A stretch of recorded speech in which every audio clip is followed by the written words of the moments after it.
The kitchen is the heart of the home, but is yours actually working for you? Let's audit your kitchen together and fix the problems.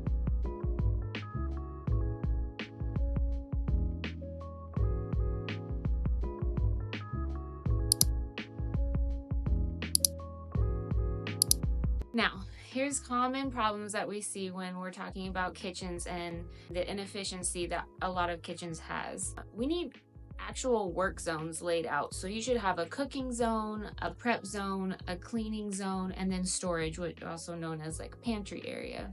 In order to maximize these spaces, the first thing that we really want to do is unclutter the countertops. Now, it's easy for things to get stored on the counters, and I actually like some stuff stored on the counter. So let's use some clear jars to put in our oats and our flour and things like that we can actually make both functional and stylish.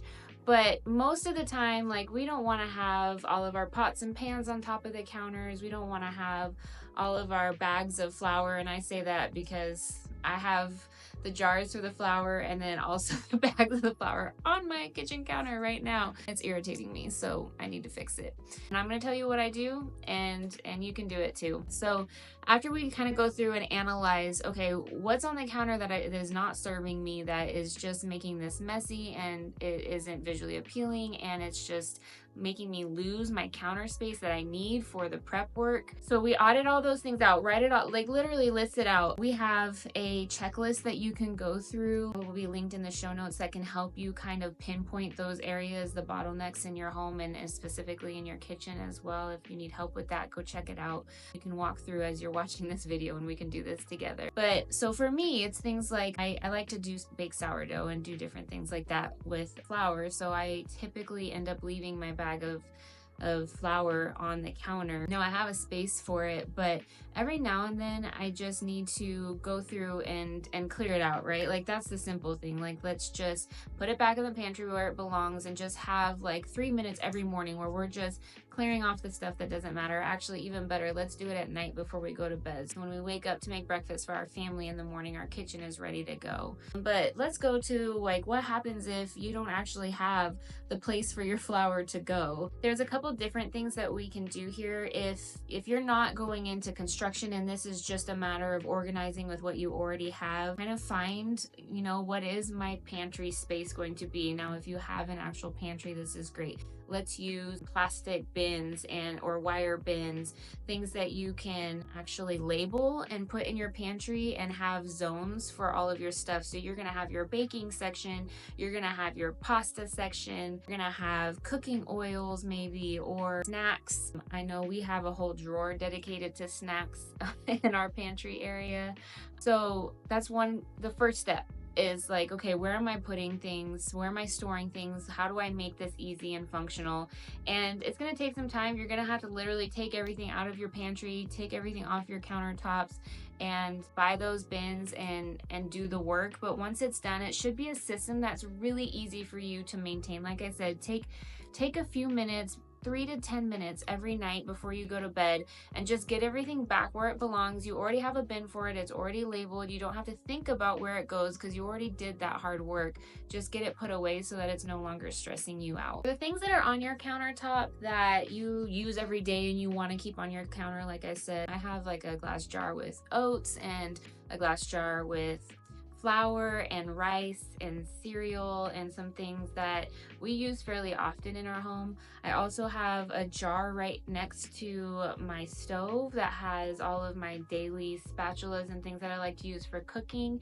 And then I also have an area next to my stove that has avocado oil and salt and things that I also use cooking on a daily basis. Having those things on the counter for me are important because I'm home, I work from home, make breakfast, lunch, and dinner here. I don't want to have to like put things away every time I am cooking for the things that I use every time that I cook. But I put them in pretty jars. I gave them specific places to be.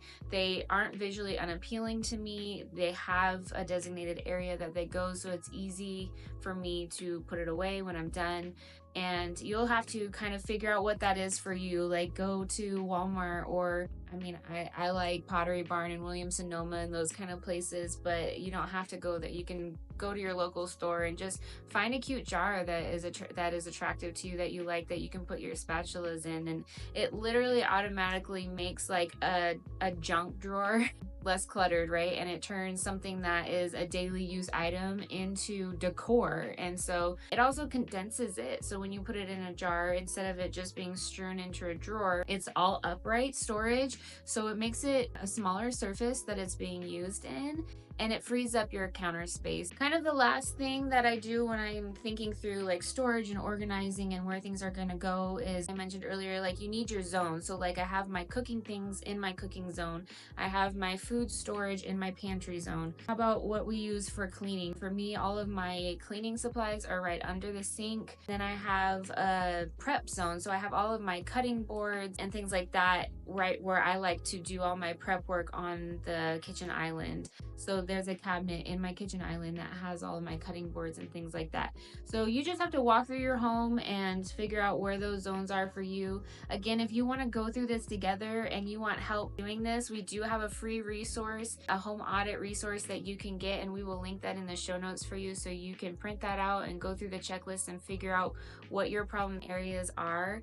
And then we also have another resource that you can get after that if you're needing some more help, that will help you actually figure out how to solve those problems in the problem areas. So after we solve our storage and our organizational problems, the next thing that we want to do is just make our kitchen feel fresh and new. So I'm going to go through some simple quick fixes that we can do to update your kitchen and make it feel fresh. And then I'll talk a little bit about some of the more construction type stuff that you can do. I won't go too heavy into that in this video, but one of the best quick fixes is just updating lighting, making sure that you have adequate lighting in your kitchen. I actually love putting like a little table lamp in my kitchen. When we remodeled our home, we had a switch put in by our bedroom door so that certain plug that I knew I wanted where the lamp to go is connected to the switch. Thing in the morning, my husband gets up really early before the sun is up. He can turn on that little lamp with the switch, and it's just enough light to get him going for the day without having to turn on a bunch of bright lights in the morning. But we also use it if it happens to be a dark day or I'm cooking late in the evening and I just need that extra bit of lighting. I can turn on the lamp and I have a lot more adequate lighting on top of my counter space in my kitchen. So even if you're not going through construction and you aren't able to connect it to a switch and all of that, typically would be thought of, but if you need the lighting, then add it. I think adding lighting, making places brighter and allowing you to just see better helps with the function and the flow of the space every single time. Also, just updating your lighting, like if you have pendant lights that you just don't love, there are a million options out there that you can find and a wide variety of price ranges, but get what you love, get something that speaks to you. It's really not that hard. You can look up on YouTube how to switch out a light fixture if that's not something you've done before. Of course, you can hire an electrician if you feel more comfortable doing it that way. But switching out your lighting is a great way to freshen up your kitchen. Changing out the hardware, all you need to do is take a tape measure. You measure from the center the holes of your hardware. So if you have a bar, you should have 2 holes. If you have just 1 hole, then that would be a knob. If you have a bar, if there are 2 holes, you just measure from center to center, and that's going to be the size of the hardware that you can replace without having to make new holes in your cabinetry. And freshening up that lighting and freshening up the hardware are great quick fixes that you can do to give your kitchen a fresh new feel. If we're going to go into a little more on the construction side, other easy fixes are painting cabinets, putting up potentially some floating shelves if you have the space in your kitchen to add a little bit of decor, or like I have low ceilings in my home. I didn't want to have any upper cabinets, didn't want it to feel like heavy on the ceiling, and so in order to create the illusion of height and openness, I just did floating shelves as uppers in my kitchen, and I put all of my everyday plates and cups and all of that stuff up there, and I absolutely love it. I don't have to open cabinets to get to my stuff, and like I said earlier, I'm here, I work from home, so I'm here eating 3 times a day and getting plates and cups 3 times a day, if not more than that. So for me, that worked really, really well. Maybe it's something like adding wallpaper or backsplash or just something fun and giving you a little more personality to your space. That can go a very, very long way. Now, if you're looking to get into more construction and completely redoing your kitchen, I think the best thing to do would be give us a call, and you can find that information also in the show notes. So that's it for this video on the kitchen. I hope you got some good quick tips on how to organize and just freshen up your space. And I just would really like to know, what's your biggest kitchen struggle? If you could tell me in the notes. Anytime that you give me feedback and comments on these videos, I promise I'm looking at them. I'm going to respond. I will maybe even potentially make videos off of those comments. So I would just absolutely love it if you would just leave a comment, subscribe, and we'll be back next week with part 3 of this 3-part series, and we're going to be tackling the bedroom.